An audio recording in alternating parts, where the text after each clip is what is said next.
আল্লাহ নবী নববী শরীফে ওয়াজ করেন, ও যুবকেরা, ও আমার মুরব্বি বাবারা, মায়েরা, বোনেরা, মহিলা, আল্লাহ নবী নববী শরীফে ওয়াজ করেন। আল্লাহ নবী জানিয়ে দিয়েন, আল্লাহ নবী শুনিয়ে দিয়েন, ও মামাসামারা, আমি নবী গতকাল স্বপ্নের মধ্যে দেখতে পেলাম, খবের মধ্যে দেখতে পেলাম, আমি নবী আল্লাহ পাকের জান্নাতের মধ্যে ঘুরি। নবীদের স্বপ্নগুলো সত্যি, নবীদের স্বপ্নগুলো সত্যি, নবীদের স্বপ্নগুলো সত্যি। আমি নবী আল্লাহ পাকের জান্নাতের মধ্যে ঘুরি। আমি নবী কত সুন্দর একটা বাড়ি দেখতে পেলাম, কত সুন্দর একটা ঘর দেখতে পেলাম। আমি নবী বাড়ির কাছে আগিয়ে গেলাম, আমি নবী দেখতে পেলাম বাড়ির বারান্দায় বসে বসে, বাড়ির ব্যালকনিতে বসে বসে একজন মহিলা উযু করে। আমি বাড়ির দিকে আগিয়ে গেলাম, আমি নবী জিজ্ঞাসা করলাম, আল্লাহ পাকে জান্নাতে এত সুন্দর বাড়ি কার বাড়ি, এত সুন্দর ঘরটা কার ঘর? আমি নবী জানিয়ে দিল, ইয়া রাসূলুল্লাহ হাবিবাল্লাহ, ইয়া রাসূলুল্লাহ হাবিবাল্লাহ, আল্লাহ পাকে নবী এটা অন্য কারো বাড়ি নয়, এই বাড়িটা হলো আপনার সাহাবী হযরত ওমরের বাড়ি। জোরে বলুন সুবহান, আর একটু জোরে বলুন সুবহান। ওমর, জান্নাতে কি আমি নবী গতকাল রাতে তোমার ঘর দেখেছি। সুবহানাল্লাহ বলবেন না? আমি নবী জান্নাতে তোমার ঘর দেখলাম, এত সুন্দর মোতি মুক্তাতে সাজানো, একদিক থেকে আরেকটা দেখা যাচ্ছে। আমি নবী ঘরের দরওয়াজার কাছে দাঁড়িয়ে ঢুকবো, ভাবলাম তোমার আত্মসম্মানের কথা ভেবে আমি রাসূল ঢুকলাম না। বাড়ি তোমার না বলে চলে যাব, সুবহানাল্লাহ বলবেন না? বাড়িটা তোমার না বলেই ঢুকে যাব। আমি তোমার আত্মসম্মানের কথা ভেবে ঢুকি। বুখারী শরীফে মানাকিবে ওমর ইবনুল খাত্তাব বলে একটা বাব আছে, উলামা হযরতরা জানেন, ওই বাবের মধ্যে হাদিস শরীফ এসেছে। আমি নবী ঢুকলাম, ফারুক আযম নবী, আমার মা বোনের একটু চেপে চেপে বসেন, জায়গা হচ্ছে একটু ঘেসে ঘেসে বসেন, ঠান্ডা তো অসুবিধা হবে, একটু চেপে চেপে বসেন, সবাই বসো, বাইরে একটু ওশ পড়ে তো কুয়াশা, একটু অসুবিধা হয়ে যাবে। আমার বোনেরা, আমার মায়েরা একটু চেপে চেপে বসেন, একটু জায়গা করে দেন, সবাই বসেন, একটু চেপে চেপে বসেন। আমার ভাইরা, বাচ্চারা, আল্লাহ নবী বললেন তোমার আত্মসম্মানের কথা ভেবে ঢুকে না। নবীর কাছে গিয়ে বলে, হুজুর বিয়াদবি মাফ চাই, আমি ওমরকে আপনাকে আত্মসম্মান দেখাতে পারি। এই হাদিস শরীফ আমাদের শিক্ষা দিয়ে দিলেন কি, কারোর বাড়িতে ঢুকতে গেলে না বলে যাওয়া যাবে না। কারোর বাড়ি না বলে ঢোকাটা ঠিক না। আল্লাহ রাসূল বলেছে কারোর বাড়িতে যেতে গেলে বাড়ির দরওয়াজায় দাঁড়িয়ে আপনাকে সালাম দিতে হবে, আসসালামু আলাইকুম। উত্তর আসলো, জবাব এলো, অনুমতি এলো, যেতে পারবেন। সারা আসলো না, আরেকবার সালাম দেন। সারা আসলো না, আরেকবার হলো না, ফিরে চলে যেতে হবে, যেতে পারবেন না। আবার পরে যখন যাবেন আবার দাঁড়িয়ে সালাম দেন। কি হুকুম মানবে? উচিত না। অন্যের মা, অন্যের বিবি, অন্যের বোন, অন্যের মেয়ে, অন্যের খালা, অন্যের ফুফু, অন্যের দাদি, অন্যের নানি, তানার বাড়িতে দুপুর বেলায়, তানার বাড়িতে সকাল বেলায়, তানার বাড়িতে সন্ধ্যা বেলায়, তানার বাড়িতে বিকাল বেলায় কি অবস্থায় আছে আপনি জানেন? অন্যের স্ত্রী দুপুর বেলা কিচেন রান্নাঘরে রান্না করে আপনি না আওয়াজ দিয়ে চলে গেলে, রান্না করতে গিয়ে মাথার কাপড়টা একটু নড়ে গিয়েছে, শরীরের কাপড়টা একটু সরে গিয়েছে, আপনার জন্য আল্লাহ শরিয়াতে মহিলাদের শরীরের অঙ্গ যেটা দেখা হারাম, আপনি গিয়ে সেই অঙ্গে চোখ পড়ে গেলেন। কথা বলে না, কিছু বুঝতে পারছেন না? পারছেন না? অন্যের বাড়িতে না বলে যাওয়া যাবে না, ইসলামে নিষেধ, হারাম এটা, ইসলামে নিষেধ। অন্যের মা এই ঠান্ডার সময় সকাল সকাল গোসল করে 10টা 11টা 12টায় একটু উঠোনে চেয়ারটা নামিয়ে একটু রোদে বসে আছে, হয়তো মাথার কাপড়টা একটু সরে আছে, হয়তো গায়ের কাপড়টা একটু সরে গিয়েছে, আপনি না বলে চলে গেলেন। যেই অঙ্গটা আপনার জন্য দেখা হারাম, আপনি কি সেই অঙ্গটা দেখে ফেললেন? কথা ঠিক বলছে না ভুল বলছে? যাওয়া যাবে না। আবার আমাদের একটা ভুল হয়, আমরা কারোর বাড়ি থেকে অনেক সময় ডাকি বাইরে করে, এত দাওয়াত কে রে? আমি রে। ভাই আমিটা কে ভাই? কন্দপুকুর গ্রামে সবাই আমি আমি উনি আমি ইনি আমি ইনি আমি। আল্লাহর নবী নিষেধ করেন আমি বলা যাবে না, নাম বলতে হবে। আমি বলা যাবে না, নাম বলতে হবে। লোকের বাড়িতে না বলে ঢোকা যাবে না, শরীয়তে নিষেধ। বাড়িতে আর কি না বলে, বাইরে যে অবস্থা হচ্ছে বাড়িতে যাওয়ার প্রয়োজন হয় না। বুঝলাম? আগে বাজারে মানে আমাদের মা বোনেরা সেই সালোয়ার কামিজের পিস কিন্তু 3 পিস নাম ছিল। আমার এগুলো বলাতে আপনার অসুবিধা হয়ে যাচ্ছে। 3 পিস মানে 3টে পিস থাকতো, এখন সেটা 3 পিস আর নাই, বেশিরভাগ দোকান 2 পিস হয়ে গেছে। মানে এখন আর ওড়না দেয় না, মেয়েদের যে ওড়না ওটা দিচ্ছে 2 পিস, আর ওড়না এখন মেয়েরা এক্সট্রা কেনে, ওটা আবার দড়ি দড়ি খালি গলায়। আস্তাগফিরুল্লাহ বলে, নাউজুবিল্লাহ বলে, গজব কেন বুঝতে পারছেন না? আমাদের উপর এত গজব কেন বুঝতে পারেন না? একটা সময় ছিল মুসলমানের নাম শুনলে লোক ভয়ে কাঁপতো, সুবহানাল্লাহ। আর এখন এখন আমরা ময়দানে না বেলেও লোক ভয় খায় না। কেন বলেন তো? আমাদের ঈমানের পাওয়ারটা কমে গেছে, আমাদের ঈমানের নূর কমে গেল, ওজন্য অন্যের ভয় উঠে গেল। আবার যদি আমরা আমাদের ঈমানের নূরটা বাড়াতে পারি, আজও আমাদের নাম শুনলে লোক কাঁপবে। উমর ফারুকের নাম শুনলে কাইসার কেসরা, কাইসার রোম কেসরা কাঁপতো, নাম শুনে চোখে দেখতে হতো কে উমর, মুসলমানদের খলিফা। এই নামটা শুনে বড় বড় রাজা বাদশা ভয়ে কাঁপতো, সুবহানাল্লাহ বলে। ধ্বংস করে ফেলে। আল্লাহ পাক কুরআন শরীফে বলেছেন, জাহারাল ফাসাদ ফিল বাররি ওয়াল বাহরি বিমা কাসাবাত আইদিকুম। জলভাগে স্থলভাগে যা কিছু হয়, যা কিছু ঘটে, সব আমাদের কর্মের ফল। আমাদের বাড়ি মেয়েগুলি বড্ডা বিয়াদব হয়েছে, সবাই না, কিছু কিছু রাস্তায় এমন জঘন্য পোশাক পরে ঘোরে, তাকে আমার মতো নয়। সমাজের সব থেকে নোংরা ছেলে একবার দুবার তিনবার তাকাতে ওই নোংরা ছেলেরা লজ্জা পেয়ে যায়। আস্তাগফিরুল্লাহ বললেন না, বললেন না, নাউযুবিল্লাহ। ধ্বংস হয়ে গেছে বাড়ির মেয়েগুলি, এখন আর পর্দা করে। আর আমাদের সমাজে আরেকটা নতুন করে ভালো প্রচলন হয়ে গেছে বোরকা পরা।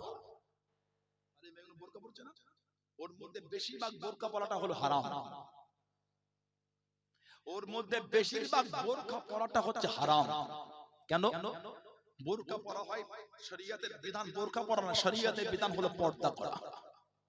বোরকাটা বললে সহজে পর্দা হয় বলে বোরকার প্রচলন বেশি। শরীয়তের বিধান বোরকা না, শরীয়তের বিধান হলো পর্দা। এখন বোরকা পরা হয়েছে বাজারে, মেয়েদের শরীরে পুরো টাইট। এই স্কিন টাইট বোরকাটা হলো আল্লাহর শরীয়তে হারাম। কিছু বুঝতে পারছেন? এখন কিছু কিছু মেয়ে আছে এক এক দিন এক একটা বোরকা পরে, সব কালারিং কালারিং পাথরের ডিজাইন ডিজাইন করা টাইট ফিটিং বোরকা। আল্লাহর শরীয়তে ওটা হারাম। বোরকা বা পর্দা করাই হচ্ছে শরীরের কি হেফাজত, অঙ্গ প্রত্যঙ্গগুলি না বোঝা যায়। উনি এত টাইট ফিটিং বোরকা পরেছে, সালোয়ার কামিজের থেকে বেশি হয়ে গেছে। নাউজুবিল্লাহ বলেন, আস্তাগফিরুল্লাহ বললেন না। আমার মা বোনগুলিকে হাত জোর করে বলে যায়, আল্লাহ লানাত আপনাদের উপরে, ভালো হয়ে যায়। এই বোরকা পরবেন, এগুলো কাফেরদের চাল। বাংলা প্রবাদ আছে, সাধু রূপে শয়তান। মানে হয়তো আমার এই সাধু শব্দটা হিন্দু ভাইরা খারাপ মেনে নেবেন না, আমি ওইভাবে বলি না। আমি সাধু মানে ভদ্র, সাধু শয়তান মানে ভদ্রের সাথে শয়তানি। মানে আমাদের সমাজে বোরখাটার প্রচলন বাড়িয়ে দিল, কিন্তু ওর মধ্যে আমাদের বাড়ির মেয়েগুলোকে ধ্বংসের দিকে ঠেলে দিয়েছে। টাইট ফিটিং বোরকা, কিছু বুঝতে পারছেন? ওটা পর্দা হয় না, ওগুলো মেয়েগুলিকে আরো জঘন্যর দিকে আগিয়ে দিয়েছে। বলুন নাউযুবিল্লাহ। আবার আমাদের বাড়ির কিছু ছেলে আছে, কিছু কিছু প্যান্ট পরে, ওগুলো পরা হারাম। এত টাইট ছেলেটা বুঝতেও পারে না, একটু যে মাটিতে বসবে ওটাও হলো না, বস হচ্ছে না, খুব টাইট, ছিঁড়ে যাবে না কি রে বাবা, কথা বলে না। আমি আপনাকে অপমান করার জন্য, ইসলাম কাউকে অপমান করে না। ইসলাম মানুষের ভুল ধরিয়ে দিয়ে সংশোধন হবার সুযোগ করে দেয়, নাম হলো ইসলাম। সুবহানাল্লাহ বলবেন না, ভালো হয়ে যায়। কিছু কিছু ছেলে এমন প্যান্ট পরেছে, দাঁড়িয়ে ইস্তেঞ্জা করে, বসতে পারে না, এত টাইট। বলেন ঠিক বললাম না? আল্লাহ ভাইগুলোকে বলবো যে তৌফিক দাও, বলুন না আমিন, জোরে বলুন আল্লাহুম্মা আমিন। কে? হযরত ওমর রাদিয়াল্লাহু তাআলা আল্লাহ নবী নামাজ শরীফে ওয়াজ করেন,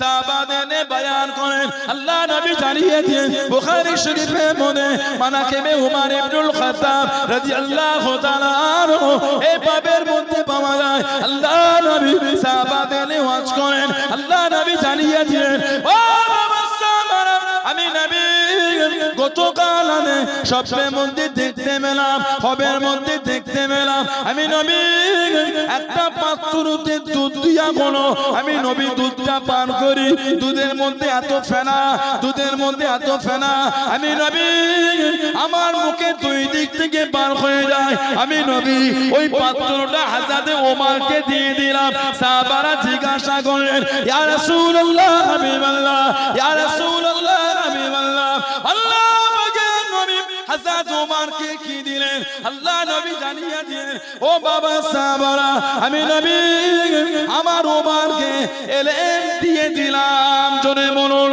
সুবহান এত ফেনা দুধের মধ্যে এই মুখের দুই দিক থেকে আমার ফেনা বার হচ্ছে আমি নবী পান করে হযরত ওমরকে দিলাম হুজুর কি দিলেন নবী বলে আল ইলমু বাল আল ইলমা আমি নবী আমার ওমরকে ইলম দিয়েছি ইলম জ্ঞান দিয়েছি বললেন না সুবহানাল্লাহ সেই হযরত ওমর ইসলাম জাহানের দ্বিতীয় খলিফা রাদিয়াল্লাহু এত আলা দরজা আল্লাহ দিয়েছে নবী পাকের সামনে হেঁটে হেঁটে আসেন নবী দূর থেকে ওনাকে দেখছেন আর হাসছেন হুজুর উমারের মধ্যে কি এমন দেখতেন হুজুর হাসেন বিয়াদবি মারতেন নবী হেসে বলেন ওমর আল্লাহ আমি নবী আমাকে দেখাতে লেগেছেন যে রাস্তায় আপনি পা দিয়ে হেঁটে হেঁটে আসছেন ইবলিস শয়তান ওই রাস্তা ছেড়ে চলে গেল ওটা আমি নবী দেখে হাসছি জোরে বলবেন না সুবহানাল্লাহ ওমর ফারুককে দেখে শুধু বাদশা কাঁপতো না শয়তানও ভয়ে রাস্তা ছেড়ে যেত জোরে বলুন হযরত ওমর রাদিয়াল্লাহু গোটা পৃথিবীর অর্ধেকটা যিনি শাসন চালিয়েছেন গোটা পৃথিবীর অর্ধেকটা শাসন যে জামাটা পরতেন 16 থেকে 17 জায়গায় খালি তালি দেওয়া তাপ্পি দেওয়া সেলাই করা কিছু কিছু জায়গায় চামড়া তালি দেওয়া থাকতো গোটা পৃথিবীর মুসলিম উম্মার খলিফা জামাটায় 16-17 জায়গায় তালি সুবহানাল্লাহ বলবেন না কেন সুন্নাত পোশাক পরতে পরতে যদি ছিঁড়ে যায় ওই পোশাকটাকে সেলাই করে রিপি করে তালি দিয়ে তাপ্পি দিয়ে পরাটা হলো সুন্নাত আর আমার নবী বলেছেন মান হাব্বা সুন্নতি ফাকাত হাব্বানি যে আমার সুন্নাতকে ভালোবাসলো সেজন্য আমি নবী আমাকেই ভালোবাসলো ও মান হাব্বানি আর যে আমাকে ভালোবাসলো কানা মাই ফিল জান্নাত তার জায়গাটা আমার আল্লাহ পাক দয়ার জান্নাত করে দিয়েছেন আরেকটা রওয়ায়াত এসেছে মান তামাসসাকা বিসুন্নতি ইনদা ফাসাদি উম্মতি ফালাহু আজরি মিআতি শাহীদ ফিতনা ফাসাদের সময় জামি নবী আমার একটা সুন্নাতকে মজবুত করে ধরে রাখতে পারবে আল্লাহ ওই ব্যক্তির নামায় আমালে 100 শহীদের সওয়াব আল্লাহ পাক লিখে দেবেন জোরে বলবেন না ফারুক আযম যে জামাটা পরতেন 16 থেকে 17 জায়গায় তালি দেওয়া এই সুন্নাতটা আমাদের ঘরের যুবকগুলো এত আমল করে আজ থেকে 5 বছর আগে ছিল না এই 5 বছরে এত আমল শুরু হয়ে গেছে সুন্নাত বাজারে রেডি বিক্রি হচ্ছে কথা বলে না এই ছেলেগুনি এই সুন্নাতটা এত আমল শুরু করেছে দারিয়াপুর বাজারে আওয়াসিতি চৌমাথায় কন্দপুকুর হাটে এই সুন্নাত রেডি বিক্রি হচ্ছে কিনে পরে নিলেই হয় জামার এখানে কাটা এখানে ছিঁড়া এখানে ছিঁড়া এখানে সুতো ঝুলছে প্যান্টের হাঁটুটাই কিছু নাই কথা বলে না ওই যুবক প্যান্ট পরেছে হাঁটুটার কাছে হাসিনা চামকটা চাপনা তো লাগছে ভেবে দেখেন তো ছেলেগুলো চিন্তাটা কত নোংরা জায়গায় চলে গেল কেন না কোলাকারে প্লেয়ার একটা পড়েছে ওর মাথা কাজ করছে না কেন না ওই একটা হিরো পড়েছে আস্তাগফিরুল্লাহ বলে হিরোর মতন সেজেছো হাসর কিন্তু হিরোর কাতারেই হবে প্লেয়ারের মতন সেজেছো কিয়ামতে কিন্তু প্লেয়ার কাফের প্লেয়ারের কাঁধে কাঁধ মিলিয়ে দাঁড়াবে আমি বলি নবী বলেছেন মান তাশাবি কওমিন ফাহুয়া মিনহু যে যে কওম যে যে দল যে যার অনুসরণ করবে কিয়ামতে আল্লাহ পাক তাকে তার সাথে হাসর করাবে জীবন তৈরি করে রাসূলুল্লাহর মতন কাফেরের মতন কি সাজে না কে প্লেয়ার বাম হাতে বালা দিল ছেলেগুন সব বাম হাতে গড়ে বাবা চলে গেছে কি রে কোন পেলিয়া চুল কাটলো, ডান দিকে নাই, বাম দিকে নাই, পিছন দিকে নাই, সামনের দিকে একটু রেখেছে। আমাদের যুবকগুলো ওই চুল কেটে গড়ে কাটাতে ঘুরছে। কি হলো না, ওই পেলিয়ারের মতন সেজেছে। ঠিক না ভুল বলছে আপনারা? ফালতু কথা বলতে আপনাদের আসে? বাচ্চা বাচ্চা ছেলেগুলোকে বাপ দোকানে নিয়ে গিয়ে চুল কাটিয়ে দিয়ে ঈদের সময় এক কানের কাছে দুটো করে বাম পাত দিয়েছে।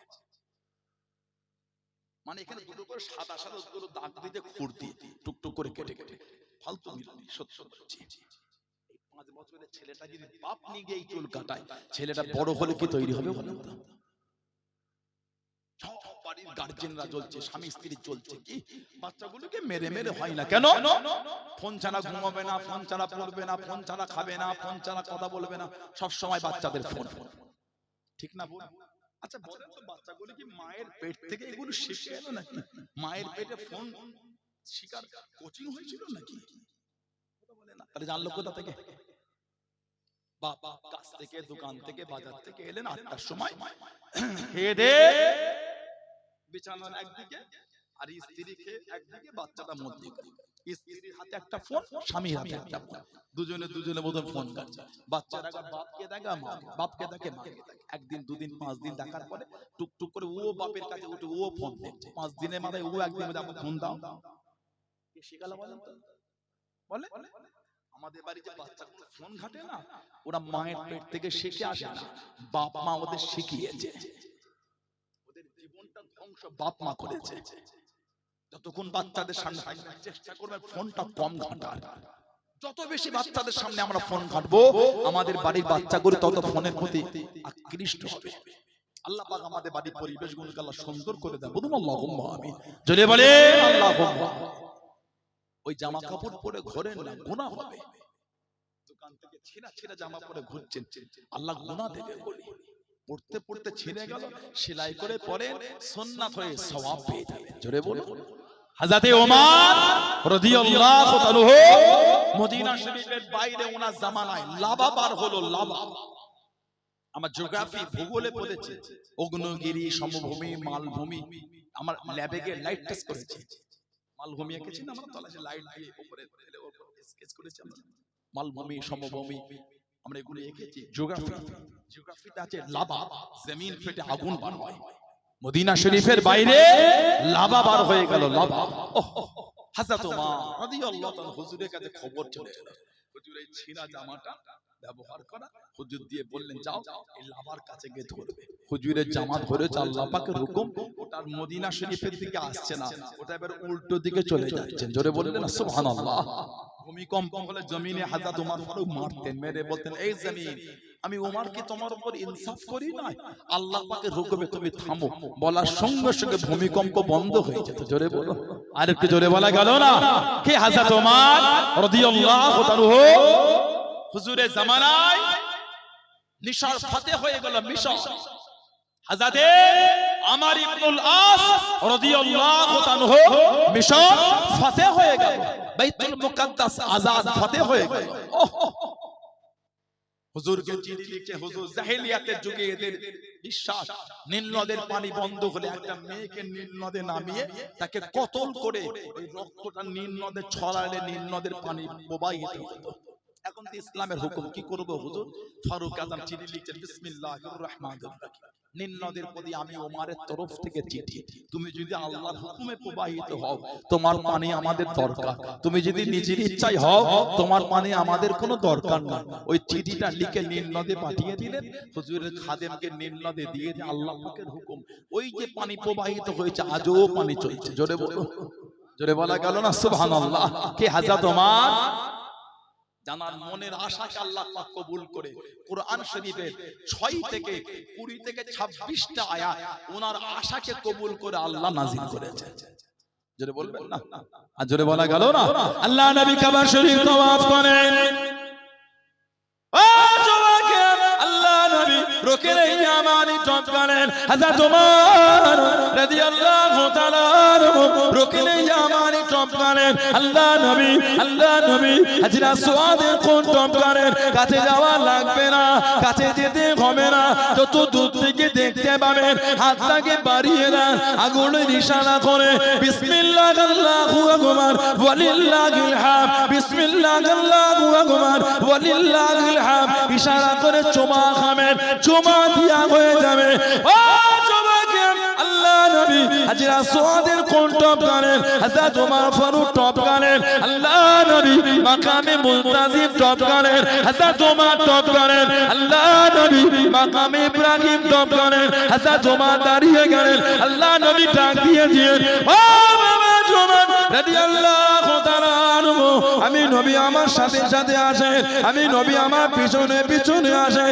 ইয়া রাসূলুল্লাহ হাবিবাল্লাহ ইয়া রাসূলুল্লাহ হাবিবাল্লাহ আল্লাহ পাকের নবী হুজুর বিয়াদি মাফ করুন গুস্তাগিটা ক্ষমা করুন হুজুর আমার মনটা কানে হুজুর আমার মনটা চায় এই জায়গা দাঁড়িয়ে দাঁড়িয়ে 2 রাকাত নামাজ পড়বো আল্লাহ নবী জানিয়ে দিয়েন আল্লাহ নবী সরিয়ে দিয়েন ও বাবা জওয়ান আল্লাহ পাকের হুকুম নাই ইয়া রাসূলুল্লাহ হাবিবাল্লাহ হুজুর বিয়াদি মাফ করুন মনটা কানে এইখানে দাঁড়িয়ে দাঁড়িয়ে 2 রাকাত নামাজ পড়ো বারবার যখন আশা করে আল্লাহ রাব্বুল আলামিন কোরআন শরীফের আয়াতটা নাযিল করে দেন ফাত্তাখিযু মিন মাকাম ইব্রাহিম মুসাল্লা জোরে বলুন সুবহান আর একটু জোরে বলুন সুবহান চলো হুজুর মন চাইছে এই মাকাম ইব্রাহিমে দাঁড়িয়ে 2 রাকাত নামাজ পড়ব নবী বলছে হুকুম নাই না হুজুর পড়ব বারবার যখন উনি আশা করেন ওমর ফারুক আল্লাহ পাক খুশি হয়ে কোরআন শরীফের আয়াতটা নাযিল করে দিলেন ফাত্তাখিযু মিন মাকাম ইব্রাহিম মুসাল্লা জোরে বললেন আলহামদুলিল্লাহ হযরত ওমর ফারুক আশা করেছে আল্লাহ পাক খুশি হয়ে ওই আয়াত নাযিল করেছেন হজ করেছেন বা উমরা করেছেন জিজ্ঞাসা করেন কাবা শরীফকে 7 বার তাওয়াফের পরে এই মাকাম ইব্রাহিমে দাঁড়িয়ে 2 রাকাত নামাজ পড়তে হয় ওই নামাজটাকে বলা হয় ওয়াজিবুত তাওয়াফ ওই নামাজটাকে বলে ওয়াজিবুত তাওয়াফ তাওয়াফের ওয়াজিব নামাজ 2 রাকাত ওমর ফারুক আশা করেছিলেন আল্লাহ খুশি হয়ে নাযিল করেছেন জোরে বলবেন না একটা কিতাব আছে আল্লামা ইমাম জালালউদ্দিন সুয়ুতি রাহমাতুল্লাহ আল্লামা ইমাম জালালউদ্দিন সুয়ুতি রাহমাতুল্লাহ উনি একটা কিতাব লিখেছেন যিনি জীবনে আমাদের নবী পাককে জীবনে 77 বার খালি দেখেছেন সুবহানাল্লাহ বলেন না আমাদের নবীকে জীবনে 77 বার দেখেছেন ইমাম জালালউদ্দিন সুয়ুতি রাহমাতুল্লাহ তার মধ্যে 35 থেকে 37 বার চামড়ার চোখে দেখেছেন হাল তৈরি হয়ে গেছে হাল বুখারী শরীফের একটা riwayat আছে মান রাআনি ফিল মানাম ফাসায়ারানি ফি ইয়াকসাস আমাদের নবী বলেন যে ব্যক্তি আমি নবী আমাকে স্বপ্নে দেখবে সে অচিরে আমাকে জাগ্রত অবস্থায় দেখবে যে আমাকে স্বপ্নে দেখবে অচিরে আমাকে জাগ্রত অবস্থায় দেখবে জোরে বলবেন না অনেকে থেকে মানে করেছেন যে নবীকে কিয়ামতে দেখবেন কিন্তু মুহাদ্দিসরা এই ব্যাখ্যাটা খণ্ডন করেছেন কি দিয়ে যে কিয়ামতে যিনি নবীকে দুনিয়ায় দেখবেন তিনিও দেখবেন যিনি দেখবেন না তিনিও দেখবেন কিন্তু নবী পাক এখানে খাস করে দিলেন মান রাআনি ফিল মানাম যে আমাকে স্বপ্নে দেখবে ফাসায়ারানি ফি যে অচিরে আমাকে জাগ্রত অবস্থায় মুহাদ্দিসরা ব্যাখ্যা দিলে এই জাগ্রত অবস্থায় দেখাটা দুনিয়ায় দেখা একটা হাল তৈরি হয়ে যাবে যিনি নবীকে দেখবেন তার একটা অন্য হাল তৈরি হয়ে যাবে জোরে বলবেন না ইমাম জালালউদ্দিন সুয়ুতি রাহমাতুল্লাহ এত আলা দরজা আল্লাহ দিয়েছে 2 লক্ষ হাদিসের হাফেজ ছিলেন ওনার 2 লক্ষ হাদিস মুখস্থ ছিল জোরে বলুন হুজুরের জীবনী বললে পাবেন হুজুরের খাদেমকে ডাকলেন এই খাদেম আর কথা বলবো আমার মরণের আগে কাউকে বলতে পারবে যে না হুজুর আজকে আসলের নামাজ আল্লাহ পাকের কাবা শরীফে গিয়ে পড়বো তুমি কি আমার সাথে যাবে জোরে বললেন না আসরের নামাজ আল্লাহ পাকের কাবা শরীফে গিয়ে আদায় তুমি কি যাবে ওযু আছে ওযু করে আসো ওযু করে এলে হুজুর বলে আমার হাতটা ধরো। হাত ধরেছে, আমার সাথে সাথে চোখ বন্ধ করে 27 কদম হেঁটে হেঁটে চলো। 27 কদম হেঁটে হেঁটে গেলেন, গিয়ে হুজুর বললেন এবার চোখটা খোলো। খাদেম চোখ খুলে দেখছেন আল্লাহ পাকের কাবা শরীফের সামনে দাঁড়িয়ে আছেন ইমাম জালালউদ্দিন সুয়ুতি রাহমাতুল্লাহ। উলামা হযরতরা আছেন, জিজ্ঞাসা করবেন, জানার কিতাব গোটা পৃথিবীতে চলে, জানার কিতাব করে আল্লাহ পাক আমাদের করে ইলম দিয়েছেন। তাফসীরে জালালাইন শরীফ, ওনার উস্তাদ হলেন ইমাম জালালউদ্দিন মাহাল্লি রাহমাতুল্লাহ। কাবা শরীফ তাওয়াফ করলেন, আবে জমজম পান করলেন, আসরের নামাজ পড়লেন, খাদেমকে বললেন থাকবে না যাবে। আশপাশ ঘুরে ঘুরে দেখো আমাদের এলাকার অনেক পরিচিত লোক, ওদের সাথে যাবে না আমার সাথে? হুজুর আমি আপনার সাথে, চলো। হাত ধরো, ধরলেন, চোখ বন্ধ করো, চোখ বন্ধ করো, আমার সাথে 7 কদম হেঁটে হেঁটে চলো। 7 কদম, 7 পা হেঁটে হেঁটে গিয়ে হুজুর বলে চোখটা খোলো। চোখ খুলে দেখে যেখানকার মানুষ বাড়িতে এসে সেখানে দাঁড়িয়ে আছে। বললেন না সুবহানাল্লাহ, জোরে বলা গেল না সুবহানাল্লাহ। উনি একটা কিতাব লিখেছেন, যারা কামিলে পড়ে, theology honours BA 3 years course, 3 বছর থিওলজি হাদিস আর তাফসীরের উপর যারা অনার্স করে তাদের এই সাবজেক্ট তালিম দেয়া হয়। আল ইতকান ফি উলুমিল কুরআন, সাবাবে আয়াত নজুল, কেন আয়াতটা নাজিল হলো, কেন আয়াত নাজিল হলো, ওই কিতাবের মধ্যে হুজুর জিকির করেছে ওয়াত্তাখিযু বিল মাকাম ইব্রাহিম মুসাল্লা। এটা ওমরে ফারুক ওই কাবা শরীফের পাশে দাঁড়িয়ে আশা করেছে, আমার আল্লাহ পাক তিনি খুশি হয়ে নাজিল করেছে। জোরে বলুন না সুবহানাল্লাহ। ইসলাম জাহানের দ্বিতীয় খলিফা, এত আলাদা আমার নবী বলেছেন। তিরমিজি শরীফের হাদিস, ইক্তাদু বিল্লাযাইন মিন বা'দি মিন আসহাবি আবি বকর ও ওমর রাদিয়াল্লাহু তাআলা। আমি নবী আমার পরে আমার সাহাবাদের মধ্যে হতে তোমরা আমার আবু বকর সিদ্দিককে মানবে, আমার ওমর ফারুককে মানবে, তাদের দুজনকে মেনে তোমরা চলবে। জোরে বলবেন না কি হযরত ওমর। আল্লাহ নবী নববী শরীফে দাঁড়িয়ে গেলেন, আল্লাহ নবী ডাক দিয়েছেন, ও বাবাজি আবু বকর রাদিয়াল্লাহু তাআলা আনহু, লাব্বাইক ইয়া রাসূলুল্লাহ, লাব্বাইক ইয়া রাসূলুল্লাহ। আল্লাহ নবী সামনে চলে গেলেন, আল্লাহ নবী কাছে দেখি দাঁড়িয়ে গেলেন। আল্লাহ নবী ওনার হাতটাকে নিয়ে আল্লাহ নবী ডান হাতের নিচে চিপে নিয়ে আল্লাহ নবী ডাক দিয়েছেন, আল্লাহ নবী দেখে নিলেন, ও বাবাজি ওমর রাদিয়াল্লাহু তাআলা আনহু, একবার এদিকে আসেন। লাব্বাইক ইয়া রাসূলুল্লাহ, লাব্বাইক ইয়া রাসূলুল্লাহ। আল্লাহ নবীর সামনে চলে গেলেন, আল্লাহ নবীর কাছে দেখি দাঁড়িয়ে গেলেন। আল্লাহ নবী ওনার হাত ধরে আল্লাহ নবী বাম হাতের নিচে চিপে নিয়ে দুজনে দুটো হাতকে আল্লাহ নবী বুকের কাছে জড়িয়ে নিয়ে টুক টুক করে চলে যায়। আল্লাহ নবী জানিয়ে দিলেন, ও আমি নবী সাল্লাল্লাহু আলাইহি ওয়াসাল্লাম, একদিকে আমার আবু বকর, একদিকে আমার ওমর রাদিয়াল্লাহু তাআলা আনহুমা। আমি নবী কাল কিয়ামতের ময়দানে, কাল হাসরের ময়দানে আল্লাহ পাকের সামনে এইভাবে দাঁড়াবো বাবা, এইভাবে উঠবো বাবা। একদিকে আমার আবু বকর আর একদিকে আমার ওমর রাদিয়াল্লাহু তাআলা আনহুমা। আমি নবী কাল কিয়ামতের ময়দানে আল্লাহ পাকের সামনে এইভাবে উঠে দাঁড়াবো। জোরে বলুন সুবহান, আর একটু জোরে বলুন সুবহান। এটা নবী পাকের ইশারা ছিল, দুজনকে দুদিকে নিয়েই ঘুমাবো। দেখো একদিকে আবু বকর, একদিকে ওমর, এইভাবে উঠবো, নবীর ইশারা, দুজনকে পাশে নিয়েই শুবো। দুজনকে নিয়েই তো নবী শুয়ে আছে। সিদ্দিক আকবর যখন অসুস্থ হলে উনি ওসিয়ত করে গেলেন, আমি ইন্তেকাল হয়ে গেলে জানাজা পড়বে, দাফন করবে না। আমার জানাজা আল্লাহ নবী রওজা শরীফের বাইরে রেখে একটু জিজ্ঞাসা করবে। বাল্য জীবনের সাথী, হিজরাতের সাথী আবু বকর সিদ্দিক রাদিয়াল্লাহু তাআলা ইন্তেকাল হয়ে গেছে। উনি তো ওসিয়ত করেছেন আপনার পাশের জায়গাটায় উনি শুবে। হুজুর আপনি যদি না বলেন ওনার দুঃখ নাই, উনি বলেছে ওনার লাশটা মদিনা শরীফের আম কবরস্থানে দাফন করতে। তবে হুজুর আশা করেছে পাশে শুবে। আমার জানাজার পরে নবী পাক রওজা শরীফের ভিতরে সাহাবারা কি বলবেন, আল্লাহ পাকের হুকুম, নবী পাকের রওজা শরীফের ভিতর থেকে আওয়াজ এসেছিল, উদখুলুল হাবিবা ইলাল হাবিব, বন্ধুকে বন্ধুর পাশে দিয়ে দাও। জোরে বলো, জোরে বলা গেল না সুবহানাল্লাহ।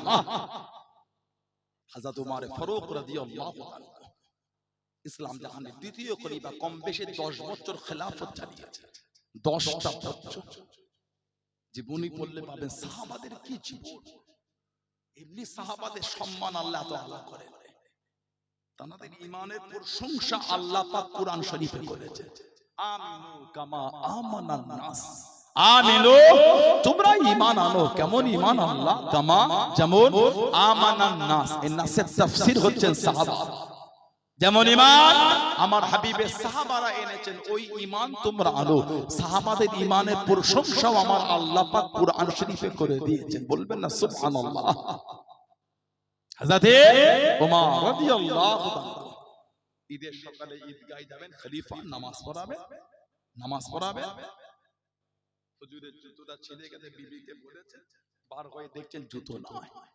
বিবিকে বলে জুতো, বিবির দিকে তাকিয়ে দেখে ঝরঝর করে কাঁদে। কি হলো, কাঁদো?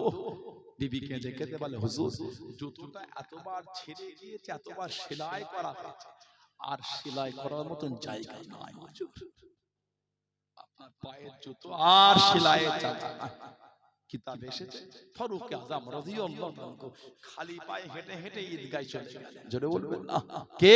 যিনি গোটা পৃথিবীর অর্ধেকটা শাসন চালিয়েছেন। মদিনা শরীফের বাইরে থেকে লোক এসে বলছে, আপনাদের খলিফার দরবার। সাহাবারা বলছে, আমাদের খলিফার কোনো দরবার নাই। তাহলে পাবো কোথায়? বাইতুল মালে গিয়ে দেখেন। বাইতুল মাল খাদেমদের সাথে উনিও কাজ করছেন। বাইতুল মালে গিয়ে দেখেন, না কই পেলাম না। তাহলে ওই খাজুরের বাগানে গিয়ে দেখেন, খাজুর গাছের নিচে একজন ব্যক্তি কাঁচা ইটে মাথা দিয়ে শুয়ে আছে। খাজুরের বাগানে গিয়ে দেখেন, খাজুর গাছের নিচে হযরত ওমর রাদিয়াল্লাহু তাআলা একা, গোটা পৃথিবীর যিনি মুসলিম উম্মার খলিফা, উনি একা খাজুর বাগানে খাজুর গাছের নিচে কাঁচা ইটে মাথা দিয়ে শুয়ে আছেন। জোরে বলবেন না সুবহানাল্লাহ। কি জীবন সাহাবারা কাটিয়েছেন, আর আমাদের কি জীবন, আমাদের কি জীবন। তা বলে এটা না যে ভালো জামা কাপড় পরাটা নিষেধ, না, মনের হালাল। আমাদের মধ্যে একটু কিছু না হলেই আমাদের একটা অহংকার, একটা তাকাব্বুর, একটা নিজেকে কিছু মনে হচ্ছে, এটা ইসলামে খারাপ। আপনি দামি পোশাক পরলে ইসলামে হারাম না। উসমান গনি রাদিয়াল্লাহু তাআলা দামি দামি পোশাক পরতেন। দামি পোশাক পরাটা গুনার কাজ না, কিন্তু মনের হাল না, ওই অহংকার হয়ে যায়। আমি ধনী, আমি বড় লোক, আমি কোটিপতি, এই অহংকারটা মেটাতে হবে। এই তাকাব্বুর, এই রিয়া, এইটা মেটাতে হবে। আল্লাহ আমাদের মন থেকে আল্লাহ অহংকার গুলিকে আল্লাহ মুছে দেন। বলুন না আমি, জোরে হলো না। নবীর পাশে আবু বকর সিদ্দিক শুয়ে আছেন। নবীর পাশে সিদ্দিক আকবর রাদিয়াল্লাহু তাআলা, হযরত ওমর রাদিয়াল্লাহু খলিফা, ফজরের নামাজ ইমামের জায়গায় দাঁড়ালেন মদিনার মসজিদে নববী শরীফ। আহা, আবুল লুলু, এই জাহান্নামী আবুল লুলু পিছন দিক থেকে হুজুরকে খানজার মেরে দিল। নামাজ হালাতে হুজুর পড়ে গেলেন মিহরাবে, হুজুর জমিনে পড়ে গেলেন। হুজুরকে তুলে কাতারের পিছনে নিয়ে যাওয়া, পানি দেয়া হয়েছিল, পানি ওই ফুটো ফুটো জায়গা থেকে পানি বার হয়ে যাচ্ছে। দুধ দেয়া হলো, দুধও বার হয়ে যায়। হুজুর ডাকলেন হযরত আব্দুল্লাহ, হুজুরের ছেলে রাদিয়াল্লাহু তাআলা। আব্দুল্লাহ আব্বাজান, হযরত আয়েশার কাছে চলে যাও রাদিয়াল্লাহু তাআলা, ওনাকে কি আমার সালামটা দেবে, আর একটু বলবে আমার শরীর ভালো না, আমি ওনাকে সালাম দিয়েছি, তবে আমার জীবনের একটা আশা নবী পাকের পাশের জায়গাটা একটু শোবো আমি।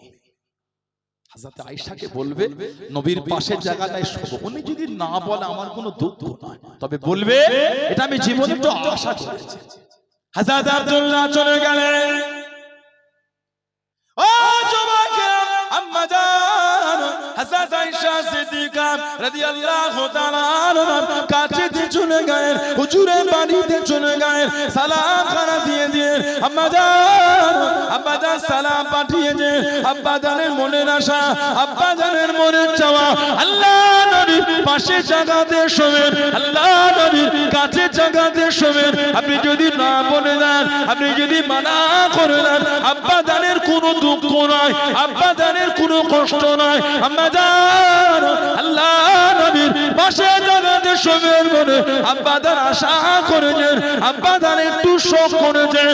আজ আমাকে শোনার সঙ্গে সঙ্গে আম্মাজান হযরত আয়েশা সিদ্দিকা রাদিয়াল্লাহু তাআলা আনহা চোখ ভরা পানি কেঁদে কেঁদে জানিয়ে দিলেন, কেঁদে কেঁদে শুনিয়ে দিলেন, ও বাবা আব্দুল্লাহ, তোমার আব্বাজানকে কি জানিয়ে দাও, তোমার আব্বাজানকে কি জানিয়ে দাও। আমি আয়েশার মনের আশা ছিল, আমি আয়েশার মনের চাওয়া ছিল রাদিয়াল্লাহু তাআলা আনহা স্বামীর পাশে শোবো, বাপের কাছে শোবো, বাপের পাশে শোবো, স্বামীর কাছে শোবো।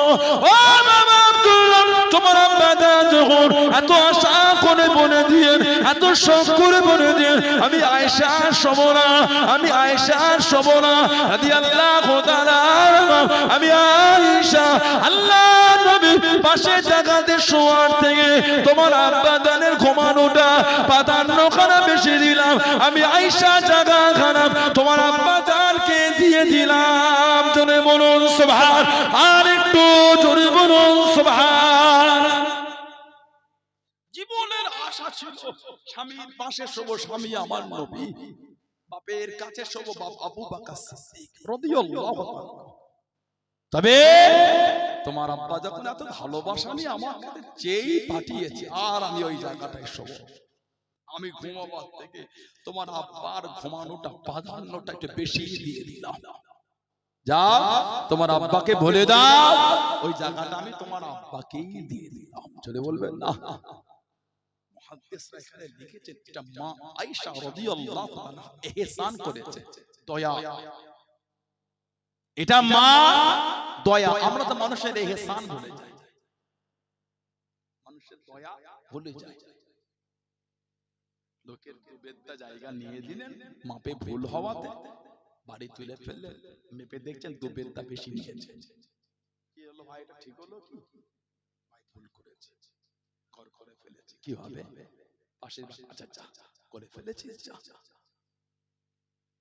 10 বছর পরে ওই লোকটার মাঠে একটা জায়গা আপনার দিকে একটু আগিয়ে এসেছে, আপনি কোর্টে কেস করে দিলেন, ইহসান দিলেন না।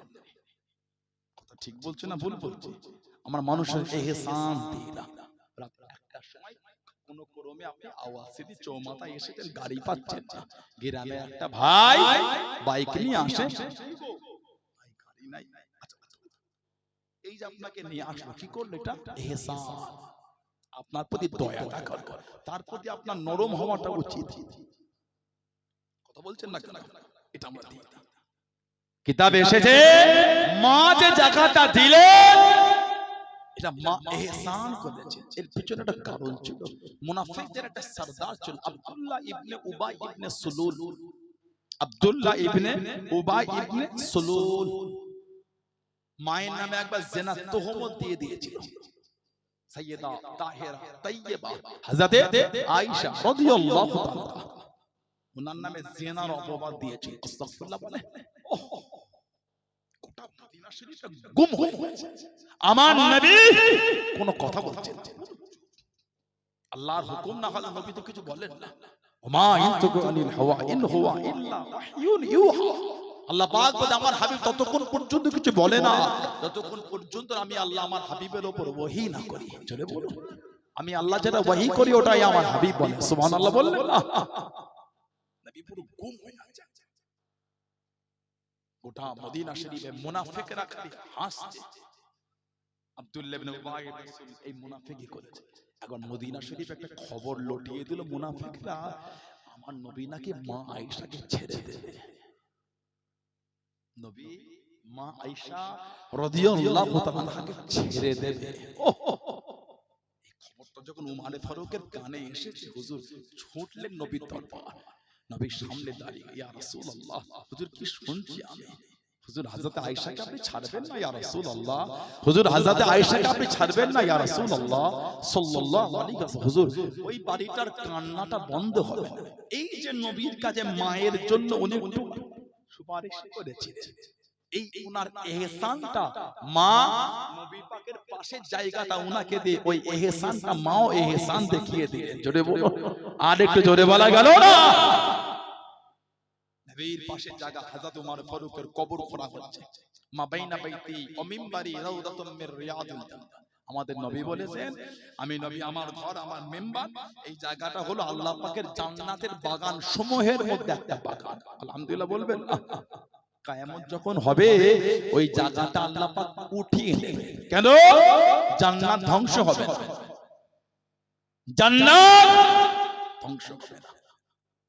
ওমর ফারুককে দাফন করার জন্য খুঁজছে, হযরত আব্দুল্লাহ ইবনে আব্বাস রাদিয়াল্লাহু তাআলা দাঁড়িয়ে দাঁড়িয়ে দেখছে, হঠাৎ করে পিছন দিক থেকে কাঁধে একটা হাত চলে এলো। এই হাতটা দেওয়ার সাথে সাথে পিছন দিকে ঘুরে দেখেন হযরত আলী রাদিয়াল্লাহু তাআলা চোখ থেকে ঝরঝর করে পানি পড়ছে।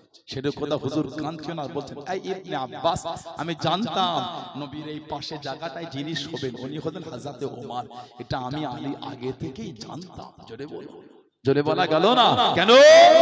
ওই যে নবী ইশারা করে দিলেন, এই দুজনকে দুদিক থেকে নিয়ে হাঁটি, এইভাবে আমি নবী আল্লাহর সামনে কিয়ামতে উঠব। এটা নবীর ইশারা ছিল, দুজনকে পাশে নিয়ে আমি রাসূলুল্লাহ শুয়ে থাকবো। জোরে বলুন না সুবহানাল্লাহ। সেই সাহাবাদের জীবনী বলে, তাদের জীবনী দেখে ভালো ভালো মদের আড্ডা, তাসের আড্ডা, জোয়ার আড্ডা, সাতটাল আড্ডা, লটারির আড্ডা। কবে ভালো হবে নিজেকে প্রশ্ন করেন। হুজুর আজ করে আপনি ভালো হবেন, মিথ্যা কথা বলে। জলসা শুনলে হেদায়েত হয় না, হেদায়েতের রাস্তা পায়। জলসা বসলে হেদায়েতের রাস্তা পাওয়া যায়। হেদায়েত হতে গেলে ওই রাস্তায় নিজেকে চলতে হয়। আমি ভালো হব, এটা নিজের মধ্যে প্রতিজ্ঞা আনতে হয়। কিছু বুঝতে পারছেন না? পারছেন? ভালো হয়ে যান। ভয় লাগে না? ভয় 10টা নেই, 11টা নেই, 12টা নেই, নোংরা নোংরা জায়গা থেকে ঘরে চলে গেলে তওবা নয়, কালেমা নাই, তাসবিহ নাই, জিকির নাই, ফাতিহা নাই, আয়াতুল কুরসি নাই, কিছুই নাই। কেঁদে কেঁদে আল্লাহর কাছে মাপ চাই, ওই অবস্থায় ঘুমিয়ে গেলেন। বুকে হাত রেখে আল্লাহকে সাক্ষী করে বলেন তো, ওই রাতে যদি মরণ হয়ে যায়,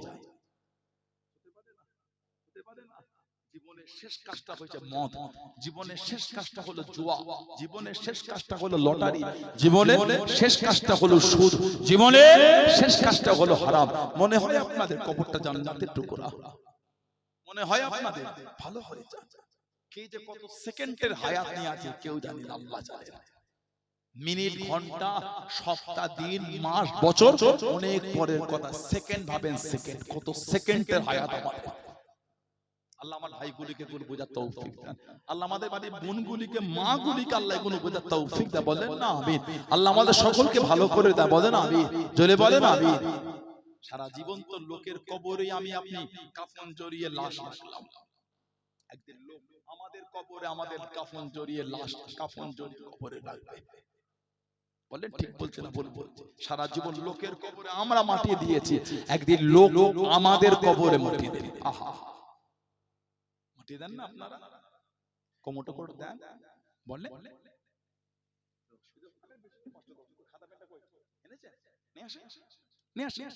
লোক একটু কষ্ট পেয়ে যাচ্ছে, এখন ফাঁকা তো, যদি ঘিরে থাকতে একটু আরাম পাবো। মাটিতে বসে আছে দেখে বুঝতে পারছি হুজুর তো উপরে বসে আছে। হুজুর উপরে বসে এত কষ্ট করে যদি আমার মাঝে মাঝে কাঁপনি ধরে যায়, আপনার মাটির উপর বসে কি হচ্ছে বলেন তো? কার জন্য এসেছেন আপনারা? বলেন কার জন্য? কার জন্য? আল্লাহর জন্য। জোরে বলেন আল্লাহ। যদি আমাদের নিয়ত এই মাহফিলে আসাটা আল্লাহর জন্য হয়, স্বয়ং আল্লাহ পাক তিনি নিজেও আমাদের ভালোবাসবেন। সুবহানাল্লাহ বলবেন না? জোরে বলা গেল না? জোরে বলা গেল না? আমরা একে অপরকে ভালোবাসি আল্লাহর জন্য। আমরা একে অপরকে ভালোবাসি আল্লাহর জন্য। দাদা হুজুরকে আমরা ভালোবাসি আল্লাহর জন্য। কার জন্য? কেন? দাদা হুজুর আল্লাহর ওলি। কার ওলি? কথা বলে না, কার ওলি? আল্লাহর ওলি। দাদা হুজুরকে আমরা ভালোবাসি আল্লাহর জন্য। পাঁচ হুজুরকে আমরা ভালোবাসি আল্লাহর জন্য। শশীপুরে মুফতি গোলাম সরওয়ার রহমাতুল্লাহ, আব্দুল জব্বার রহমাতুল্লাহ, ওনাদের ভালোবাসি আল্লাহর জন্য। জোরে বলো। যদি এই ভালোবাসাটা আল্লাহর জন্য হয়, হাদিস শরীফে এসে, মুসলিম শরীফের রিওয়ায়াত, মুসনাদে আহমদ ইবনে হাম্বলের রিওয়ায়াত, দারামি শরীফের রিওয়ায়াত, হাদিস শরীফে এসেছে আমাদের নবী বলে,